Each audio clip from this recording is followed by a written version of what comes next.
একটি বিষয় আলোচনা আছে যে সাবেক প্রধানমন্ত্রী শেখ হাসিনার পুত্র সজীব জয়কে হত্যা চেষ্টা এবং অপহরণ ষড়যন্ত্র মামলায় যারা আসামি আছেন তাদের মধ্যে সাংবাদিক শফিক রেহমান এবং মাহমুদুর রহমান তারা আদালতে আত্মসমর্পণ করেছেন দুজনই। এবং সেখানে আমরা দেখেছি যে সাংবাদিক শফিক রেহমান তিনি তার সাজা পরোয়ানা বাতিলের আবেদন সেটি মঞ্জুর হয়েছে, কিন্তু মাহমুদুর রহমান মান্না গিয়েছেন কারাগারে। আমরা দেখেছি স্বরাষ্ট্র মাহমুদুর রহমান জি মাহমুদুর রহমান তিনি কারাগারে আছেন। স্বরাষ্ট্র মন্ত্রণালয় থেকে শফিক রেহমানের সাজা 1 বছরের জন্য স্থগিতও করা হয়েছে। মানে এরকম দুই ধরনের একটা রায় দেখা যাচ্ছে। সেটি নিয়ে প্রশ্ন উঠেছে, একটা আবেদনও উঠছে বা দাবিও উঠছে, আইন উপদেষ্টা আসিফ নজরুলের পদত্যাগের দাবিও উঠেছে কোথাও থেকে। আমি যেটি প্রশ্ন করতে চাই স্যার সেটি হচ্ছে যে একই মামলা, দুজনই সাংবাদিক, দুজনই সাজাপ্রাপ্ত, এবং মামলার যিনি আইনজীবী জয়নুল আবেদিন তিনি বলছেন মামলাটি হয়রানিমূলক। যদি যদি বাস্তবতা হয় তাহলে একজন শফিক রেহমান বাইরে আর মাহমুদুর রহমান তিনি কারাগারে কেন? এইটা তো আমি উত্তর দিতে পারবো না, আমি অ্যাজিউম করতে পারি, আন্দাজ করতে পারি। সেটা হলো যে হয়তো দুইজনের ভেতরে একজনের পার্সোনাল বা ইনভলভমেন্ট সিরিয়াসলি আরেকজনের কম, এভাবে হতে পারে। এবং এইটা তো আইন মন্ত্রণালয়ের এটা কিছুই নাই। যদি মামলা উইথড্র করে তাহলে স্বরাষ্ট্র মন্ত্রণালয়, আসিফ নজরুলের এখানে কোনো ভূমিকা আছে বলে আমার মনে হয়। আচ্ছা, তার পদত্যাগের দাবিটা অমূলক বলে আপনি মনে করছেন? এটা তো রাজনৈতিক দাবি একটা, তার পদত্যাগ করা দাবি বা এগুলো তো দাবি হইতেই পারে, কারণ তারা এখন ক্ষমতায়, তাদের পদত্যাগ চাইতে পারি, আবার যা কিছু চাইতে পারি, কারণ তার তো সীমিত বক্তব্য দিতে হবে। জি, আপনি কি মনে করেন স্যার পুরো বিষয়টা কি আইনি প্রক্রিয়ারই একমাত্র বিষয়, নাকি এর বাইরে আর কিছু কি আছে? আমার মনে হয় না। আচ্ছা, বর্তমানে দেখা যাচ্ছে যে 5ই আগস্টের পরে, কারণ সব নাম করা দুর্বৃত্ত বলি বা দাগি আসামি বলি বা গডফাদার বলি, এরা তো সব বের হয়ে গেছে। জঙ্গি থেকে শুরু করে দাগি আসামি যারা, তারা তো সব বের হয়ে গেছে। সেখানে মাহমুদুর রহমানকে কেন আটকে রাখছে এটা আমি জানি। জি স্যার, এটি স্পষ্ট। এটা তার জন্য একটা প্লাস পয়েন্ট। বিদেশ থেকে এসে যতটুকু আমি জানি, I don't like him personally, তো কারণ তার কথাবার্তা এটা সাংবাদিক সুলভ না, সম্পাদক সুলভ না, প্রত্যেকটা কথাবার্তা।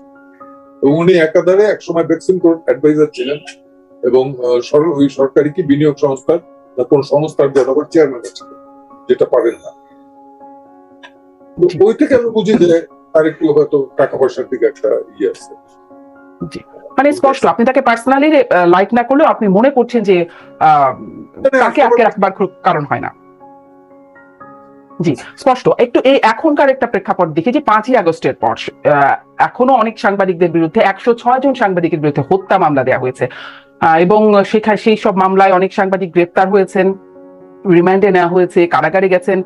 আপনার কাছে একটু জিজ্ঞাসা করতে চাই যে এই বিষয়গুলো কি আইনের স্বাভাবিক প্রক্রিয়ায় হচ্ছে? মানে এরকম মামলায়, যেখানে আসলে বিশেষ মামলাগুলোর বিষয় আপনিও নিশ্চয়ই দেখেছেন, অনেক মামলাতেই দেখা যাচ্ছে বাদী তারা আসামিকে চেনে না, আসামি পক্ষ বাদীকে চেনে না, বিষয়টি সম্পর্কে খুব জানে বলেও তাদের মনে হয় না। এই হচ্ছে যে এজাহারের যে অবস্থা, তাতে সেখান থেকে এই চিত্রটা পাওয়া যায়। তাতে কি মনে হচ্ছে স্যার, মামলা কি যথাযথ প্রক্রিয়ায় চলছে, আইনের স্বাভাবিক প্রক্রিয়ায় কি এমন পরিণতি হবার কথা? না, এটার ব্যাপারে আগাগোড়াই আমি বলেছি, এগুলো মানুষকে হ্যারাস করার জন্য মামলা দায়ের করা হয়েছে। সুনির্দিষ্ট অভিযোগ নাই, এবং সব অভিযোগ আপনি যদি দেখেন সব একই অভিযোগ, শুধু বাদী নাম ভিন্ন, ভিক্টিমের নাম ভিন্ন। কোথাও কোথাও বাদী একই আছে, ভিক্টিম ভিন্ন, এই যা। আর ওই 1 নম্বরে 2 নম্বর, 2 নম্বরকে 3 নম্বর, একই 1 নম্বর 2 নম্বর 3 নম্বর, এই নাম্বারিং আছে। আবার কিছু কিছু জায়গা আছে এমনই দুঃসহ যে 1 2 3 4 5 আছে ঢাকায়, ঘটনা ঢাকা 6 থেকে 60 নম্বর পর্যন্ত হইলো লালমনিরহাট, আবার কিছু হইলো ঠাকুরগাঁ 50 জন, এর মধ্যে লয়ার আছে 50%। এখন তারা ঢাকায় আইসা একজনরে খুন করিয়া চলে যাবে, আবার এটা তো অবাস্তব। বুঝাই যায়। সরকার বলছে যে মামলার প্রাথমিক তদন্তে যদি সম্পৃক্ততা, আসামিদের সম্পৃক্ততা না পাওয়া যায় তাদের নাম বাদ দিয়ে দেওয়া হবে। প্রাথমিক তদন্ত জি না হবার আগেই কি আসলে তাদের এরকম গ্রেপ্তার, রিমান্ড সব সম্পূর্ণ হয়ে যাওয়ায় এটা কতটা উচিত? এখন আগাগোড়াই আমরা রিমান্ডের বিরুদ্ধে এবং এই 54 গ্রেপ্তারের বিরুদ্ধে। এ ব্যাপারে আপিল বিভাগের চূড়ান্ত নির্দেশনা আছে। আপিল বিভাগের চূড়ান্ত নির্দেশনা আছে, যদিও সেটা পেন্ডিং আছে বিফোর দ্য কোর্ট। তো পেন্ডিং থাকলে কোনো স্টে নাই, সেইখানে এই নির্দেশনাগুলো যদি মানে, এবং আমি এটা বিগত ইসের বেলা আইনমন্ত্রীকে আইন উপদেষ্টাকে বলেছিলাম যে আপনারা এইগুলো একটু দেখেন, এটা যাতে এই রিমান্ড এইভাবে গয়রাহ মানে প্রতিনিয়ত প্রত্যেকটা ইসের বেলায় রিমান্ডে যাতে না নেওয়া হয়। দ্বিতীয়ত হইলো 54 গ্রেপ্তার এটা যেটা নির্দেশনা আছে সেটা ফলো যাতে করা, যে 15টি দিক নির্দেশনা। তো তিনি বলছেন যে হ্যাঁ এটা নিয়ে আইন পরবর্তীতে আইন সংস্কারের বেলা যেসব দরকার উনি বিস্তারিত আলাপ করবেন। জি, সংস্কারের বেলার প্রসঙ্গটা একটু পরে আসবো। আপনি একজন খুবই সিনিয়র আইনজীবী, আপনি সব সরকারের আমলেই বিচারাঙ্গন দেখেছেন, বিচারালয়ে কাজ করেছেন আইনজীবী হিসেবে। সেই হিসেবে জানতে চাই, আওয়ামী লীগ সরকারের সময় যেমন দেখেছি যে বিএনপি সহ বিরোধী রাজনৈতিক দল মতের মানুষের একরকম ঢালাওভাবে তাদের নামে মামলা হয়েছে, গ্রেপ্তার হয়েছে, জামিন হয়নি, এই একটা অবস্থা। এখন একটা দেখতে পাচ্ছি যে আওয়ামী লীগ নেতাকর্মী বা সাংবাদিক যারা আওয়ামী পন্থী হিসেবে পরিচিত তাদের নামে ঢালাওভাবে মামলা হচ্ছে, গ্রেপ্তার হচ্ছে, রিমান্ড হচ্ছে বা জামিন হচ্ছে না, এই একটা পরিস্থিতি। তাহলে আসলে পার্থক্য কতটা? একটা পার্থক্য করবার জন্যই তো এত কিছু, এত গণ অভ্যুত্থান। পার্থক্য কি কিছুটা হয়েছে? পার্থক্য হয়েছে এই, আমি আপনাকে একটু বলি। এখন যারা আইনজীবী বিচারক আছেন এরা কিন্তু বিচারক না বিচারপতি, কোনটা বলবো? উভয়টাই বলবো। হ্যাঁ জি বলেন। উভয়ের বেলা কিন্তু অ্যাপয়েন্টমেন্ট বেশি হয়েছে আওয়ামী লীগের সময়। এখন যদি সেই বিচারকেরা বিচারপতিরা তাদেরকে জামিন না দেয় বা ঢালাও মামলা এইটা দেখা তারা অসন্তোষ প্রকাশ না করে, তাইলে আমি বলবো যে এটা তো সেই বিচারপতিদের দোষ না, দোষ হলো আওয়ামী লীগের। কারণ আমি আগাগোড়া বলেছিলাম আপনারা দলীয় ভাবে নেন, আমার আপত্তি নাই, কিন্তু দলের ভেতর যারা মেধা সম্পন্ন, যোগ্যতা আছে, সততা আছে, নিষ্ঠা আছে, তাদেরকে বিচারক এবং বিচারপতি হিসেবে নিয়োগ দেন। তাহলে কি আসলে বিচারক বা বিচারপতি যারা আছেন তারা যথাযথ আইনি প্রক্রিয়ায় কাজ করছেন না, নাকি আসলে তারা জনগণ যেরকমটা চাচ্ছে সেরকম একটা পথে তারা যাচ্ছে? মতোই যে বিএডটা তারা বিএনপির বেলা করেছেন, আওয়ামী লীগের বেলায় তাই করছেন। আচ্ছা, আপনি আমার পোশাকটার পরিবর্তন করাতে পারবেন, আমার চরিত্র পরিবর্তন করাতে পারবেন। তাহলে তো আসলে বিষয়টা এমন যে সরকার পরিবর্তন হলে বিচারকদের একটা পোশাকও পরিবর্তন হয়, বিচারককে পরিবর্তন করতে হয় না, তাই কি? তাই এখন পর্যন্ত আমাদের যে সিস্টেমটা চলতেছে সেটা তো দলীয়করণের।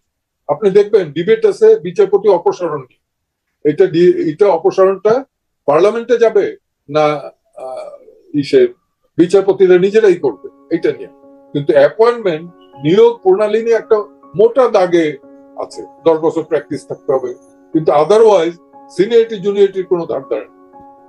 আজকের যিনি প্রধান বিচারপতি উনিও তো সুপারসিটেড হয়েছে, ওনারও এটা বোঝা উচিত সুপারসিটেড হয়েছে না, এবং অনেক সিনিয়র জাজ এখনো আছেন যারা হাইকোর্ট আছেন। ওদিকে কিছু আইনজীবী তারা বলছেন যে বিচারপতিদের মধ্যেই নাকি কিছু দুর্নীতিপরায়ণ লোক আছে। এগুলি প্রকাশ্যে তারা গতকালকে তো 30 তারিখ গেল, 30 তারিখে তারা মানববন্ধন এবং মিছিল টিছিল করেছে সুপ্রিম কোর্ট প্রাঙ্গণে। এখন সেটা কতটুকু সত্যি আমি জানি না, তবে বিচারকেরা যতটুকু না ইনভলভ, তারা যদি আরেকটু সজাগ হতেন, ওই তার স্টাফরা যদি দুর্নীতি করে আর সেই দুর্নীতি যদি আমি সহ্য করি, তাহলে বুঝতে হবে যে আমার কোথাও দুর্বলতা আছে। তারা যদি কঠোর হন তাইলে কিন্তু এটার হয়। কঠোর মানে তার স্টাফ দেখবে। ইতিমধ্যে এমনকি এই ঘটনা আমি শুনেছি, সত্য কি মিথ্যা আমি জানি না, একজন আইনজীবী একজন বেঞ্চ অফিসারকে রাস্তায় আচ্ছা মতো পিটিয়ে মানে মারধর করেছে, কারণ ঘুষ চেয়েছে। এখন তো প্রধান বিচারপতি একটা হটলাইন দিয়ে দিচ্ছেন, সেখানে বলতে হবে এবং পরে লিখিতভাবে জানাতে হবে এইসব ঘটনা। হুম। তো এই ক্ষেত্রে কতটুকু বিচার অঙ্গনকে যদি দুর্নীতিমুক্ত করা যায়, আমি আশাবাদী যে সারা দেশ কিন্তু তাহলে দুর্নীতিমুক্ত করা যাবে।